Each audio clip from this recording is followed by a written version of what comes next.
Hello, good morning, जोहार, मैं संजय और आप देख रहे हैं न्यूज झारखंड। समय हो चला है झारखंड की खबरों को जानने का, उनसे अपडेट होने का। तो चलिए जानते हैं आज की झारखंड के 25 मुख्य बड़ी खबरों को। उससे पहले अगर आप न्यूज झारखंड चैनल पर नए हैं तो इस चैनल को सब्सक्राइब करके बेल आइकन प्रेस कर दीजिए, जिससे आपके पास झारखंड की हर एक छोटी बड़ी खबर का अपडेट आप तक पहुंचता रहे। तो चलिए शुरुआत करते हैं आज की पहली और महत्वपूर्ण बड़ी खबर से। घाटशिला उपचुनाव की अधिसूचना जारी। 11 नवंबर को वोटिंग। भारत निर्वाचन आयोग ने सोमवार 13 अक्टूबर को घाटशिला उपचुनाव की अधिसूचना जारी कर दी है। इसी के साथ ही उपचुनाव के लिए नामांकन प्रक्रिया शुरू हो गई है। 21 अक्टूबर को नामांकन पत्र दाखिल करने की अंतिम तिथि निर्धारित है। 22 अक्टूबर को नामांकन पत्रों की जांच होगी, जबकि 24 अक्टूबर तक नामांकन वापस लिए जाएंगे। आयोग द्वारा जारी अधिसूचना के अनुसार घाटशिला उपचुनाव के लिए 11 नवंबर को मतदान होगा। इस दिन सुबह 7 बजे से शाम 5 बजे तक वोट डाले जाएंगे। शाम 5 बजे तक जो भी मतदाता कतार में खड़े होंगे उन्हें वोट डालने का अवसर प्रदान किया जाएगा। बताते चले कि 14 नवंबर को मतगणना की तिथि निर्धारित की गई है। इसी दिन उपचुनाव का नतीजा सामने आ जाएगा। हालांकि 16 नवंबर तक उपचुनाव संपन्न हो जाना है। शिक्षा मंत्री रामदास सोरेन के 15 अगस्त को निधन होने के बाद अनुसूचित जनजाति के लिए आरक्षित यह सीट रिक्त हुई है। धनबाद में कुर्मी समाज की मांग का विरोध। आदिवासी समाज ने निकाली पारंपरिक वेशभूषा में विशाल रैली। डीसी को सौंपा ज्ञापन। धनबाद में आदिवासी समाज के हजारों लोगों ने कुर्मी समाज को अनुसूचित जनजाति एसटी या अनुसूचित जाति एससी सूची में शामिल करने की मांग का कड़ा विरोध किया। सोमवार को पारंपरिक वेशभूषा में तीर धनुष और ढोल नगाड़ों के साथ एक विशाल रैली निकाली गई। यह रैली गोल्फ ग्राउंड से शुरू होकर मेमको मोड़ तक पहुंची। इसमें शामिल महिला पुरुष पारंपरिक परिधानों में ढोल नगाड़ों की थाप पर नाचते गाते हुए आगे बढ़े। उन्होंने एक तीर एक कमान, आदिवासी एक समान जैसे नारे लगाए। रैली के बाद प्रतिनिधियों ने धनबाद डीसी को ज्ञापन सौंपा। आदिवासी नेताओं ने इस दौरान कहा कि कुर्मी समाज द्वारा स्वयं को एसटी या एससी सूची में शामिल करने की मांग झूठे इतिहास पर आधारित है। उन्होंने आरोप लगाया कि कुर्मी समाज के लोग झूठा इतिहास गढ़कर और भ्रामक आंदोलन चलाकर खुद को आदिवासी साबित करने की कोशिश कर रहे हैं, जबकि वे कभी भी इन सूचियों का हिस्सा नहीं रहे हैं। नेताओं ने स्पष्ट किया है कि आदिवासी समाज अपनी संस्कृति, परंपरा और संवैधानिक पहचान की रक्षा के लिए संघर्ष जारी रखेगा। उन्होंने सरकार से ऐसे भ्रामक आंदोलनों पर रोक लगाने और कुर्मी समाज को किसी भी स्थिति में एसटी या एससी सूची में शामिल न करने की मांग की। झारखंड कैबिनेट की बैठक की तिथि में हुआ बदलाव। अब कल ही होगी झारखंड कैबिनेट की बैठक। नगर निकाय चुनाव, राज्य कर्मियों के महंगाई भत्ता सहित लिए जाएंगे कई अहम निर्णय। तो सीएम हेमंत सोरेन की अध्यक्षता में अब 14 अक्टूबर यानी कि कल ही कैबिनेट की बैठक होगी। बैठक दोपहर 3 बजे से प्रोजेक्ट भवन में शुरू होगी। यह जानकारी मंत्रिमंडल सचिवालय एवं निगरानी विभाग समन्वय ने दी है। पहली यह बैठक 16 अक्टूबर को होने वाली थी। जानकारी के अनुसार कैबिनेट की बैठक में कई अहम निर्णय लिए जाने की संभावना है, जिसमें नगर निकाय चुनाव, राज्य कर्मियों के महंगाई भत्ता सहित अन्य विभाग के कई प्रस्तावों पर मंजूरी मिल सकती है। गिरिडीह में 2 बाइक की टक्कर, 2 की मौत। आमने सामने की टक्कर से हुआ हादसा, बाइक के परखच उड़े, 2 जख्मी। गिरिडीह जिले के पिरटान थाना क्षेत्र के हरलाडी में सोमवार को 2 बाइक की आमने सामने की टक्कर हो गई। इस हादसे में 2 युवकों की मौके पर ही मौत हो गई, जबकि 2 अन्य गंभीर रूप से घायल हो गए। स्थानीय लोगों ने तत्काल पिरटान थाना पुलिस को सूचना दी। पुलिस दल मौके पर पहुंचा और स्थानीय लोगों की मदद से घायलों को एम्बुलेंस के जरिए गिरिडीह सदर अस्पताल भेजा गया। घायलों का इलाज अस्पताल में जारी है। एक घायल की स्थिति गंभीर बताई जा रही है, जिसे धनबाद रेफर कर दिया गया है। मृतकों में मुफस्सिल थाना क्षेत्र के दुर्गा पहरी निवासी 16 वर्षीय प्रदीप हेम्ब्रम शामिल हैं। दूसरे मृतक की पहचान अभी नहीं हो पाई है। घायलों की पहचान डुमरी थाना क्षेत्र के खलार निवासी 19 वर्षीय अशोक हेम्ब्रम और मुफस्सिल थाना क्षेत्र के सादी गंभरू निवासी 16 वर्षीय नुकलेश मुर्मू के रूप में हुई है। जानकारी के अनुसार दोनों बाइकों पर 2 लड़के सवार थे। एक बाइक डुमरी की ओर जा रही थी, जबकि दूसरी गिरिडीह की ओर जा रही थी। हरलाडी के पास तेज रफ्तार में दोनों बाइक की आमने सामने भिड़ंत हो गई। टक्कर इतनी भीषण थी कि दोनों बाइक के परखच्चे उड़ गए। जेएलकेएम भी लड़ेगा घाटशिला उपचुनाव, जल्द प्रत्याशी के नाम की होगी घोषणा। घाटशिला उपचुनाव को लेकर सोमवार को जेएलकेएम पार्टी की केंद्रीय समिति की बैठक आयोजित की गई। बैठक में यह निर्णय लिया गया है कि पार्टी घाटशिला उपचुनाव में अपनी उपस्थिति दर्ज कराएगी। इस संबंध में पार्टी के संसदीय बोर्ड की बैठक जल्द ही बुलाई जाएगी, जिसके बाद चुनावी मैदान में पार्टी के उम्मीदवार के नाम की घोषणा की जाएगी। आपको बता दें कि 15 अगस्त को मंत्री रामदास सोरेन के निधन के बाद घाटशिला विधानसभा सीट खाली हो गई थी, जिसके कारण यहाँ उपचुनाव हो रहे हैं। उपचुनाव के लिए मतदान 11 नवंबर को होगा और परिणाम 14 14 नवंबर को घोषित किए जाएंगे। इस सीट पर एनडीए और इंडिया गठबंधन के बीच सीधी टक्कर की संभावना है, लेकिन अब जेएलकेएम पार्टी भी इस चुनावी रन में उतरने वाली है। यह देखना दिलचस्प होगा कि पार्टी अध्यक्ष जयराम महतो अपनी सीट की ओर से किस उम्मीदवार को चुनावी मैदान में उतारते हैं। भाजपा ने जारी की 40 स्टार प्रचारकों की सूची, कई दिग्गज नेता शामिल। घाटशिला विधानसभा उपचुनाव को लेकर भारतीय जनता पार्टी ने अपनी रणनीति को धार देते हुए 40 स्टार प्रचारकों की सूची जारी कर दी है। सूची में पार्टी के केंद्रीय और राज्य स्तरीय कई बड़े नेताओं को शामिल किया गया है जो चुनाव प्रचार की कमान संभालेंगे। केंद्रीय नेतृत्व द्वारा जारी सूची में केंद्रीय मंत्री शिवराज सिंह चौहान, जुएल उरांव, अन्नपूर्णा देवी और संजय सेठ जैसे दिग्गज नेताओं के नाम शामिल हैं। इसके साथ ही ओडिशा और छत्तीसगढ़ के मुख्यमंत्रियों को भी स्टार प्रचारकों की सूची में जगह दी गई है, जिससे साफ है कि पार्टी इस उपचुनाव को बेहद गंभीरता से ले रही है। राज्य स्तर पर भाजपा प्रदेश अध्यक्ष और नेता प्रतिपक्ष बाबूलाल मरांडी, कार्यकारी अध्यक्ष और राज्यसभा सांसद आदित्य साहू, पूर्व मुख्यमंत्री अर्जुन मुंडा और रघुवर दास भी प्रचार अभियान में सक्रिय भूमिका निभाएंगे। इसके अलावा झारखंड की राजनीति के अन्य कदावर चेहरे चंपई सोरेन, मधु कोड़ा को भी स्टार प्रचारकों की सूची में शामिल किया गया है। भाजपा की रणनीति साफ संकेत देती है कि घाटशिला उपचुनाव को जीतने के लिए पार्टी ने पूरी ताकत झोंक दी है। चुनावी रन में स्टार प्रचारकों की यह टीम मतदाताओं को साधने में अहम भूमिका निभाएगी। लातेहार में स्वास्थ्य कर्मी से 5,000 घूस लेते गिरफ्तार। एएनएम से जांच रिपोर्ट पॉजिटिव दिखाने के लिए मांगी थी रिश्वत, एसीबी ने की कार्रवाई। पलामू एसीबी की टीम ने सोमवार को लातेहार जिला मुख्यालय में बड़ी कार्रवाई की है। टीम ने लातेहार प्रखंड स्थित सामुदायिक स्वास्थ्य केंद्र के BPM block program manager Ajay Bharti को 5,000 रुपए रिश्वत लेते रंगे हाथ गिरफ्तार किया है। एएनएम लीलावती कुमारी पर उप स्वास्थ्य केंद्र में रहते हुए कार्य में लापरवाही बरतने का आरोप लगा था। इस मामले में विभाग द्वारा जांच की गई, जिसमें वह निर्दोष साबित हुई। हालांकि अजय भारती ने जांच रिपोर्ट पॉजिटिव दिखाने के एवज में 10,000 रुपए की मांग की थी। बाद में यह सौदा 5,000 रुपए में तय हुआ। लीलावती कुमारी रिश्वत देना नहीं चाहती थी, जिसके बाद उन्होंने पलामू एसीबी कार्यालय में शिकायत दर्ज कराई। शिकायत की पुष्टि होने पर एसीबी टीम ने लातेहार प्रखंड स्वास्थ्य केंद्र परिसर में अजय भारती को 5,000 रुपए घूस लेते रंगे हाथ पकड़ लिया। झारखंड स्थापना दिवस पर मोरहाबादी में जुटेंगे पारा शिक्षक। राज्य के सहायक अध्यापक पारा शिक्षक ने अपनी मांगों को लेकर आंदोलन की घोषणा की है। यह निर्णय प्रभात तारा मैदान में हुई झारखंड सहायक अध्यापक संघर्ष मोर्चा की बैठक में लिया गया। बैठक में वक्ताओं ने कहा है कि सरकार शिक्षकों की मांगों को लेकर गंभीर नहीं है। शिक्षकों को अब तक केवल आश्वासन दिया जा रहा है। शिक्षक समान काम के लिए समान वेतन, आकलन परीक्षा को झारखंड शिक्षक पात्रता परीक्षा के समान मान्यता देने, टेट सफल सहायक अध्यापक को सहायक आचार्य पद पर नियुक्ति व सेवानिवृत्ति की उम्र 65 वर्ष करने की मांग कर रहे हैं। 30 अक्टूबर तक मांगे पूरी नहीं होने पर आंदोलन का निर्णय लिया गया है। निर्णय लिया गया है कि शिक्षक 5 नवंबर को नगर विकास मंत्री दिव्य कुमार सोनू के गिरिडीह स्थित आवास का घेराव करेंगे। इसके बाद भी मांगे पूरी नहीं हुई तो राज्य भर के पारा शिक्षक 15 नवंबर को मोरहाबादी में जमा होंगे और राज्य के स्थापना दिवस पर आयोजित कार्यक्रम में विरोध करेंगे। बैठक में निर्णय लिया गया है कि मांगे पूरी नहीं होने पर शिक्षक 15 नवंबर को मोरहाबादी मैदान में ही हड़ताल की घोषणा करेंगे। 15 नवंबर के बाद शिक्षक अनिश्चितकालीन हड़ताल पर जाएंगे। उल्लेखनीय है कि राज्य भर में लगभग 60,000 पारा शिक्षक हैं। मैट्रिक कंपार्टमेंटल इंप्रूवमेंट परीक्षा का परिणाम जारी। 83.70% सफल।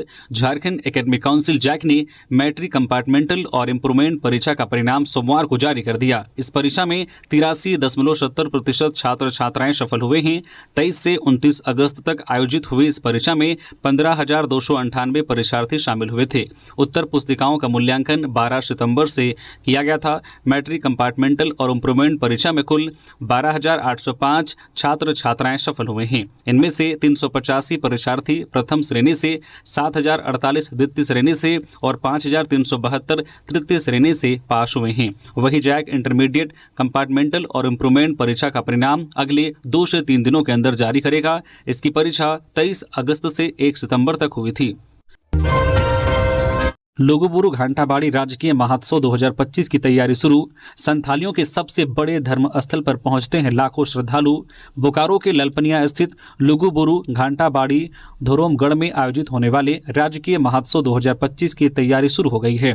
दरअसल यह उत्सव जिले के गोमिया प्रखंड में हर साल कार्तिक पूर्णिमा के शुभ अवसर पर मनाया जाता है। इस साल 4 और 5 नवंबर को 2 दिवसीय महोत्सव आयोजित होना है, जिसकी तैयारियों को लेकर डीसी अजय नाथ झा, एसपी हरविंदर सिंह, ललपनिया पहुंचे और पूजा समिति के सदस्यों के साथ मैराथन बैठक की। बैठक के दौरान पूजा समिति अध्यक्ष बाबुली सोरेन द्वारा जिला प्रशासन से पारंपरिक पूजा कार्यक्रम पर हस्तक्षेप नहीं करने, पूर्व के सालों की बकाया राशि भुगतान करने सहित कई मांग रखी गई और कई विषयों पर आपत्तियां जताई। डीसी ने पूजा समिति की मांगों पर सहमति जताते हुए पूजा समिति की अगुवाई में महोत्सव संपन्न कराने, पूजा समिति के पूर्व की बकाया राशि जल्द से जल्द भुगतान करने का आश्वासन देते हुए कहा कि इस साल समिति के मार्गदर्शन में महोत्सव संपन्न किया जाएगा।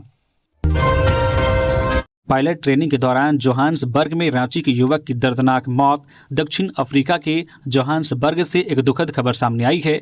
पायलट ट्रेनिंग के दौरान विमान क्रैश हो जाने से झारखंड की राजधानी रांची के रहने वाले 20 वर्षीय कुमार पीयूष पुष्प की दर्दनाक मौत हो गई। पीयूष पेशे से पायलट बनना चाहता था और वाल्कैन एविएशन इंस्टीट्यूट जोहान्सबर्ग में प्रशिक्षण प्राप्त कर रहा था। जानकारी के अनुसार विमान उड़ान के दौरान अचानक तकनीकी खराबी आ जाने के कारण हादसा हुआ। दुर्घटना में गंभीर रूप से घायल पीयूष को तत्काल जोहान्सबर्ग के एक अस्पताल में भर्ती कराया गया, जहां इलाज के दौरान उसकी मृत्यु हो गई।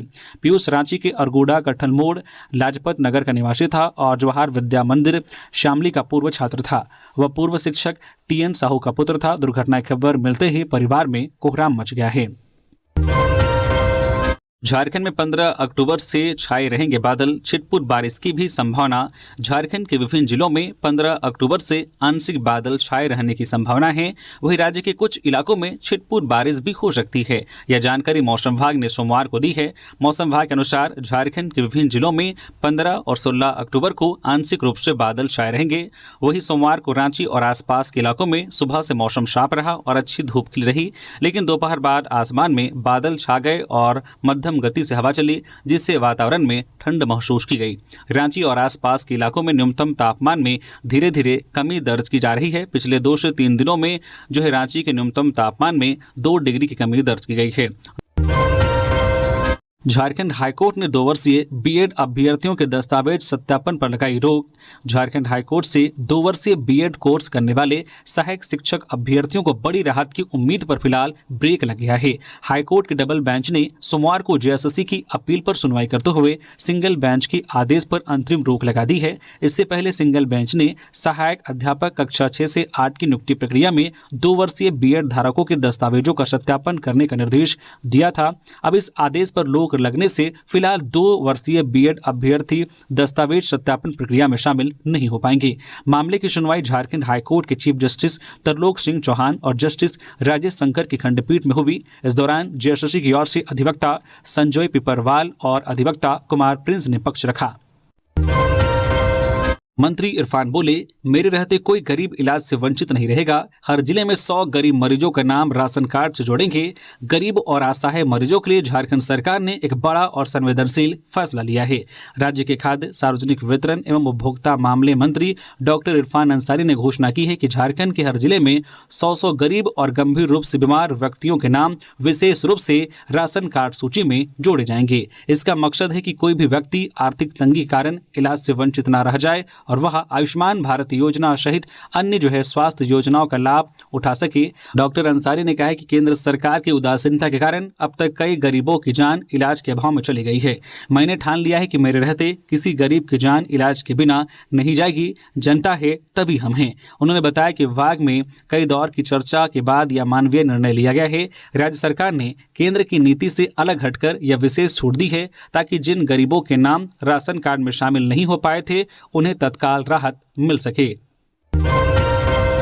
यदि कुर्मियों को एसटी का दर्जा मिला तो उग्र आंदोलन होगा। अजय आदिवासी अस्तित्व बचाओ मोर्चा की बैठक सोमवार को रांची के सिरमटोली केंद्रीय सरना स्थल में हुई। इस दौरान कुर्मियों के एसटी में शामिल करने की मांग के विरोध में हुई आदिवासी आक्रोश महारैली की समीक्षा की गई। महारैली के मुख्य नेतृत्वकर्ता शाह केंद्रीय सरना समिति के अध्यक्ष अजय तिर्की ने कहा कि कुर्मी समुदाय आदिवासी बनने के किसी भी मापदंड को पूरा नहीं करता है। यदि केंद्र सरकार की ओर से कुर्मियों को एसटी का दर्जा दिया जाता है तो अब शांतिपूर्ण आंदोलन उग्र रूप ले लेगा। आदिवासी क्षेत्र सुरक्षा परिषद के अध्यक्ष ग्लेडसन डुंगडुंग ने कहा है कि आदिवासी समाज 2018 से ही कुर्मी को एसटी सूची में शामिल करने का विरोध कर रहा है, लेकिन आदिवासी अपने अस्तित्व से किसी प्रकार का समझौता नहीं करेगा। इस दौरान 24 जिलों से आए 32 जनजातीय समुदाय की एकता और महारैली की सफलता के लिए बधाई दी गई। मौके पर प्रकाश हंस सहित अन्य मौजूद थे। राजधानी में नाबालिग के साथ दरिंदगी, 5 आरोपियों की तलाश में पुलिस की छापेमारी। रांची के रातू थाना क्षेत्र में रविवार रात एक नाबालिग के साथ सामूहिक दुष्कर्म की सनसनीखेज वारदात सामने आई है। पुलिस ने मामले में एफआईआर दर्ज कर ली है और आरोपियों की पहचान कर ली गई है। फिलहाल सभी की गिरफ्तारी के लिए लगातार छापेमारी की जा रही है। जानकारी के अनुसार पीड़िता देर रात किसी काम से लौट रही थी, तभी रास्ते में कुछ बदमाशों ने उसे रोक लिया और वारदात को अंजाम दिया। घटना के बाद पुलिस ने लड़की की मेडिकल जांच कराई है। रातू थाना प्रभारी राम नारायण सिंह ने बताया कि इस मामले में कुल 5 आरोपी शामिल हैं और सभी के खिलाफ पॉक्सो एक्ट की धाराएं लगाई गई है। मिली जानकारी के अनुसार पुलिस ने पूछताछ के लिए 2 युवकों को हिरासत में लिया है। इस घटना के बाद पूरे इलाके में आक्रोश और दहशत का माहौल है। गौरतलब है कि कुछ दिन पहले तमाड़ इलाके में भी इसी तरह की शर्मनाक घटना हुई थी, जहां एक युवती को उसके ही रिश्तेदार ने मेले के बहाने बुलाकर अन्य युवकों के साथ मिलकर सामूहिक दुष्कर्म किया था। उस मामले में पुलिस ने त्वरित कार्रवाई करते हुए 6 आरोपियों को गिरफ्तार किया था, जिनमें 2 नाबालिग शामिल थे, जबकि बाकी आरोपियों की तलाश जारी है। महाकाल गिरोह का पर्दाफाश, 9 सदस्य गिरफ्तार। झारखंड ओडिशा में सक्रिय 5 पिस्तौल बरामद, पुलिस पर फायरिंग भी की। झारखंड और ओडिशा में डकैती की कई वारदातों को अंजाम देने वाले कुख्यात महाकाल गिरोह का ओडिशा पुलिस ने भंडाफोड़ किया है। केओंझर जिले की पुलिस ने शनिवार देर रात टाउन थाना क्षेत्र में छापेमारी कर गिरोह के 9 सदस्यों को गिरफ्तार किया है। सभी आरोपी एक मंदिर के पास खाली मकान में बड़ी डकैती की योजना बना रहे थे। पुलिस की गश्ती टीम को जैसे ही सूचना मिली, तत्काल छापेमारी की गई। इस दौरान अपराधियों ने पुलिस टीम पर भी फायरिंग की, लेकिन पुलिस ने घेराबंदी कर सभी को दबोच लिया। गिरफ्तार अपराधियों के पास से 5 पिस्तौल, 7 मैगजीन, 25 कारतूस, 4 खोखे, 2 तलवार, 2 चाकू, 1 लोहे की सरिया और 1 महिंद्रा थार गाड़ी बरामद की गई है। हजारीबाग में नक्सली ठिकाने से एसएलआर राइफल, मैगजीन, कारतूस मिले। पुलिस और सीआरपीएफ के संयुक्त अभियान में बड़ी सफलता, सर्च ऑपरेशन जारी। हजारीबाग पुलिस को नक्सल उन्मूलन अभियान में बड़ी सफलता मिली है। पुलिस और केंद्रीय रिजर्व पुलिस बल सीआरपीएफ की संयुक्त टीम ने बोकारो हजारीबाग सीमावर्ती क्षेत्र में चलाए गए विशेष सर्च अभियान के दौरान नक्सलियों के एक ठिकाने से भारी मात्रा में हथियार और नक्सली सामग्री बरामद की है। बरामद सामग्री में 2 एसएलआर राइफलें, मैगजीन, बड़ी संख्या में कारतूस, पिट्ठू बैग, कपड़े और दैनिक उपयोग की कई सामान शामिल हैं। यह बरामदगी नक्सलियों की बड़ी साजिश को नाकाम करने में महत्वपूर्ण मानी जा रही है। हजारीबाग एसपी अंजनी अंजन ने इसकी पुष्टि करते हुए बताया कि यह अभियान गुप्त सूचना के आधार पर चला गया था। सूचना मिली थी कि नक्सली संगठन के कुछ सदस्य बोकारो और हजारीबाग की सीमा के जंगल क्षेत्र में सक्रिय हैं। इस सूचना के सत्यापन के लिए सीआरपीएफ और जिला पुलिस की संयुक्त टीम ने तत्काल ऑपरेशन शुरू किया। तलाशी के दौरान जंगल में स्थित एक ठिकाने से यह हथियार और अन्य सामान बरामद किए गए हैं। एसपी ने इस अभियान में सीआरपीएफ की भूमिका को बेहद महत्वपूर्ण बताया है। पाकुड़ में सुरक्षा व्यवस्था को सुदृढ़ करने के लिए होटलों और लॉज का निरीक्षण, लापरवाही पर होगी सख्त कार्रवाई। आगामी त्योहारों के मद्देनजर सुरक्षा व्यवस्था को सुदृढ़ बनाने के उद्देश्य से पाकुड़ अंचलाधिकारी अरविंद बेदिया और नगर थाना प्रभारी बबलू कुमार ने सोमवार को शहर के विभिन्न होटलों और लॉज का निरीक्षण किया। निरीक्षण के दौरान होटलों के सीसीटीवी कैमरों की स्थिति, आगंतुकों के रजिस्टरों का संधारण और कमरों की स्थिति की सघन जांच की गई। इस दौरान होटल संचालकों को यह निर्देश दिया गया है कि वे किसी भी आगंतुक का पूरा विवरण रजिस्टर में दर्ज करें और सीसीटीवी कैमरों को हर समय सुचारू रूप से चालू रखें। अंचलाधिकारी ने कहा कि आगामी पर्व त्योहारों के दौरान जिले में शांति, सुरक्षा और सौहार्दपूर्ण वातावरण बनाए रखना प्रशासन की प्राथमिकता है। इस संदर्भ में किसी भी प्रकार की लापरवाही बर्दाश्त नहीं की जाएगी। रामगढ़ में तालाब में डूबने से एक युवक की मौत। रामगढ़ जिले के रजरप्पा थाना क्षेत्र के बड़की पोना स्थित रत्नगढ़ा तालाब में डूबने से एक युवक की मौत हो गई। युवक की पहचान छोटकी लारी निवासी शंतु नायक के पुत्र अशेश्वर नायक 32 वर्षीय के रूप में हुई है। जानकारी के अनुसार अशेश्वर नायक रविवार देर शाम अपने खेत की ओर गया था। इसी दौरान पैर फिसलने से वह तालाब में जा गिरा। जब काफी देर तक वह घर नहीं लौटा तो परिजनों ने उसकी खोजबीन शुरू की, लेकिन कहीं पता नहीं चला। रात हो जाने के कारण परिजन घर लौट आए। परिजन सोमवार की सुबह उसे ढूंढने के लिए फिर निकले। इसी दौरान तालाब के समीप उसका चप्पल दिखा। इसके बाद ग्रामीणों की मदद से तालाब में खोजबीन शुरू की गई और उसका शव तालाब से बरामद कर लिया गया। ग्रामीणों की सूचना पर रजरप्पा थाना के एएसआई संजय सिंह घटनास्थल पर पहुंचे और जानकारी ली। पुलिस ने शव को कब्जे में लेकर पोस्टमार्टम के लिए रामगढ़ भेज दिया। ग्रामीणों ने बताया कि अशेश्वर नायक अपने घर का अकेला कमाऊ सदस्य था। वह मजदूरी कर किसी तरह परिवार का भरण पोषण करता था। रांची में सोमवार को कुछ ही घंटों के अंदर दोनों मुठभेड़ में पुलिस को मिली बड़ी सफलता। राजधानी की पुलिस की हनक देखने को मिल रही है। सोमवार को कुछ ही घंटों के भीतर अपराधियों के साथ मुठभेड़ की दूसरी घटना घटी है। मामला मेक्लुस्कीगंज थाना क्षेत्र का है। पुलिस की जवाबी कार्रवाई में प्रभात राम नाम का कुख्यात अपराधी घायल हुआ है। उसके एक साथी संजय राम को पुलिस ने धर दबोचा। घटनास्थल से एक कार्बाइन और पिस्टल भी मिला है। रांची के ग्रामीण एसपी प्रवीण पुष्कर ने इसकी पुष्टि की है। पुलिस के मुताबिक अपराधियों द्वारा रंगदारी मांगे जाने की सूचना मिली थी। इसी आधार पर संभावित क्षेत्र में गश्त तेज कर दी गई थी। इसी दौरान बाइक सवार संदिग्ध को पुलिस ने रोकने के लिए इशारा किया तो अपराधियों ने जीप पर गोली चला दी। लिहाजा पुलिस की जवाबी कार्रवाई में अपराधी प्रभात राम घायल हो गया। घायल को अस्पताल में भर्ती कराया गया है। फिलहाल पूरे इलाके में गश्त तेज कर दी गई है। पुलिस का कहना है कि प्रभात राम का गिरोह टीपीसी के नाम पर दहशत फैलाकर वसूली करता था। खासकर ईंट भट्ठा और कोयला कारोबारियों से रंगदारी मांगता था। बता दें कि सोमवार की सुबह रांची के बालसिरिंग के पास सुजीत सिन्हा गैंग के अपराधियों के साथ पुलिस की जबरदस्त मुठभेड़ हुई थी, जिसमें एक अपराधी घायल हुआ है। अन्य 2 अपराधियों को गिरफ्तार किया गया है। पुलिस ने मुठभेड़ वाले स्थान से 3 हथियार भी बरामद किए हैं। इस घटना के कुछ घंटे बीतते ही मेक्लुस्कीगंज में दूसरी मुठभेड़ हो गई। दोनों कांड में पुलिस को बड़ी सफलता हाथ लगी है। रांची में 16 अक्टूबर को डहरे सोहराय कार्यक्रम झारखंड की सांस्कृतिक विरासत की झलक। झारखंड की पारंपरिक सोहराय संस्कृति को बचाए रखने और आम जनता तक पहुंचाने के उद्देश्य से राजधानी रांची में 16 अक्टूबर 2025 को विशेष सांस्कृतिक कार्यक्रम डहरे सोहराय आयोजित किया जाएगा। इस आयोजन की जानकारी बहुभाषीय झारखंड कला संस्कृति मंच के प्रतिनिधि विकास महतो ने प्रेस कॉन्फ्रेंस में दी। कार्यक्रम का उद्देश्य राज्य की सांस्कृतिक परंपराओं को संरक्षित करना, स्थानीय कलाकारों को मंच देना और युवाओं को अपनी जड़ों से जुड़ना है। घाटशिला उपचुनाव को लेकर 1 लाख से अधिक के लेन देन पर कड़ी नजर। बैंक और प्रवर्तन एजेंसियों को सख्त निर्देश।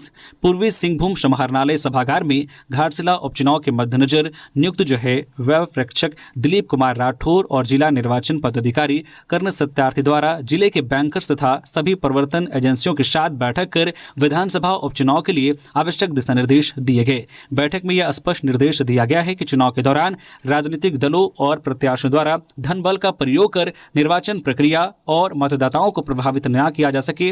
चुनाव आयोग के गाइडलाइन के अनुसार सभी बैंक किसी खाते में 1 लाख रुपए या उससे अधिक लेन देन की सूचना तुरंत व्यय कोषांग को देंगे। संदेहास्पद लेन देन पर कड़ी निगरानी रखी जाएगी। बैंक अपने ग्राहकों के सही लेन देन और परिवहन से संबंधित QR कोड उपलब्ध कराएंगे।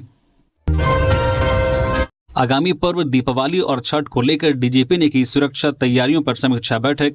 आगामी दीपावली और छठ महापर्व के मद्देनजर झारखंड पुलिस ने राज्य में कानून व्यवस्था बनाए रखने और अपराध रोकथाम के लिए व्यापक तैयारियों की समीक्षा की। झारखंड पुलिस महानिदेशक अनुराग गुप्ता की अध्यक्षता में पुलिस मुख्यालय रांची में बैठक आयोजित की गई। बैठक में वीडियो कॉन्फ्रेंसिंग के माध्यम से सभी जिलों के वरिष्ठ पुलिस अधिकारी और federation of Jharkhand chamber of commerce and industries के पदाधिकारी भी शामिल हुए। पुलिस महानिदेशक ने सभी जिला पुलिस अधीक्षकों को निर्देश दिए हैं कि त्योहारों के दौरान प्रत्येक जिले में नियंत्रण कक्ष में 24/7 पुलिस अधिकारी एवं बल तैनात किया जाए। उन्होंने चोरी और छिनतई जैसी घटनाओं पर नियंत्रण रखने के लिए बाजार क्षेत्रों में नियमित गश्त बढ़ाने का निर्देश दिया। दीपावली के अवसर पर संवेदनशील स्थानों पर अग्निशमन वाहनों की तैनाती, छठ घाटों जैसे कि नदी, तालाब और डैम क्षेत्रों में सुरक्षा सुनिश्चित करना और भीड़ भाड़ वाले स्थानों में सादे लिबास में पुलिस बल तैनात करना भी अनिवार्य किया गया है। इस बैठक में अवैध शराब और ड्रग्स के कारोबार में शामिल अपराधियों के खिलाफ कड़ी कार्रवाई करने का निर्देश भी दिया गया है। प्रिंस खान गिरोह के 12 अपराधी गिरफ्तार। धनबाद पुलिस ने हथियार, बम और नकदी बरामद की। बड़ी वारदात को अंजाम देने की थी तैयारी। धनबाद पुलिस को बड़ी सफलता मिली है। पुलिस ने प्रिंस खान गिरोह के 12 सदस्यों को हथियार, बम और नकदी के साथ गिरफ्तार किया है। इस कार्रवाई से जिले में सक्रिय संगठित आपराधिक नेटवर्क को गहरा झटका लगा है। एसएसपी प्रभात कुमार के अनुसार प्रिंस खान और उसके सहयोगी सैफी उर्फ मेजर धनबाद के व्यवसायियों से लगातार रंगदारी मांग रहे थे और जान से मारने की धमकी दे रहे थे। पुलिस इन अपराधियों के आर्थिक स्रोतों, सूत्रों के नेटवर्क और हथियार खरीद बिक्री चैनलों को ध्वस्त करने के लिए विशेष अभियान चला रही थी। पुलिस को सूचना मिली थी कि प्रिंस खान गिरोह के सदस्य हथियारों से लैस होकर किसी बड़ी वारदात को अंजाम देने के इरादे से धनबाद पहुंचे हैं। इस सूचना पर त्वरित कार्रवाई करते हुए पुलिस टीम ने राजगंज थाना क्षेत्र से कई अपराधियों को धर दबोचा। पुलिस पूछताछ में गिरफ्तार अपराधियों ने 9 सितंबर को राजगंज स्थित एक पेट्रोल पंप पर हुई फायरिंग की घटना में अपनी संलिप्तता स्वीकार की है। उनकी निशानदेही पर घटना में प्रयुक्त हथियार भी बरामद कर लिया गया है। इनके पास से देसी पिस्टल, कट्टा, जिंदा गोली, देसी बम, लगभग 31,970 रुपए नगद, 2 मोटरसाइकिल और 7 स्मार्टफोन बरामद किए गए हैं। हेमंत सोरेन और कल्पना सोरेन ने दी विनोद पांडे व उनके परिजनों को सांत्वना।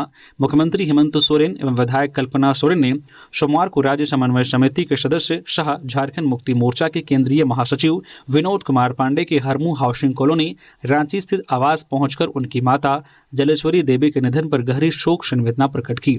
मुख्यमंत्री ने ईश्वर से दिवंगत आत्मा की शांति एवं शोकाकुल परिजनों को इस कठिन घड़ी में संबल प्रदान करने की कामना की। मुख्यमंत्री हेमंत सोरेन ने श्री विनोद कुमार पांडे एवं उनके परिजनों से मुलाकात की तथा उनका ढाढ़स बंधाया। मालूम हो कि 12 अक्टूबर को विनोद कुमार पांडे की माता जलेश्वरी देवी का निधन हो गया था। जलेश्वरी देवी अपने पीछे 4 पुत्र एवं एक पुत्री सहित भरा पूरा परिवार छोड़ गए हैं।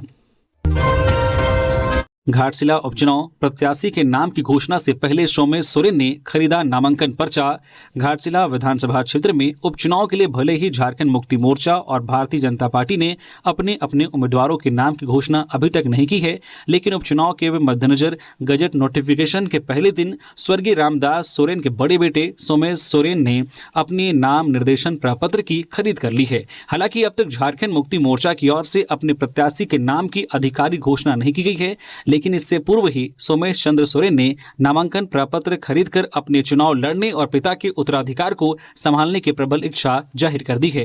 दरअसल झारखंड मुक्ति मोर्चा की ओर से अपने प्रत्याशी के नाम पर अंतिम मुहर लगाने को लेकर आगामी 15 अक्टूबर को रांची के हरमो स्थित सोहराय भवन में मुख्यमंत्री और झामुमो के केंद्रीय अध्यक्ष हेमंत सोरेन की अध्यक्षता में केंद्रीय समिति की एक बैठक बुलाई गई है। सूत्रों के अनुसार इस बैठक में केंद्रीय समिति के साथ स्वर्गीय रामदास सोरेन के परिवार, घाटशिला और पूर्वी सिंहभूम जिले के वरिष्ठ झामुमो नेताओं को भी शामिल होना है। यहां सबकी रायशुमारी के बाद प्रत्याशी के नाम का पार्टी ऐलान करेगी। हजारीबाग में हार्डकोर नक्सली सुनील गंजू गिरफ्तार, 42 मामले दर्ज, बेतलू नरसंहार में भी था शामिल। झारखंड का टेरर नाम से था चर्चित। हजारीबाग पुलिस ने हार्डकोर माओवादी पूर्व जोनल कमांडर सुनील गंजू को गिरफ्तार किया है।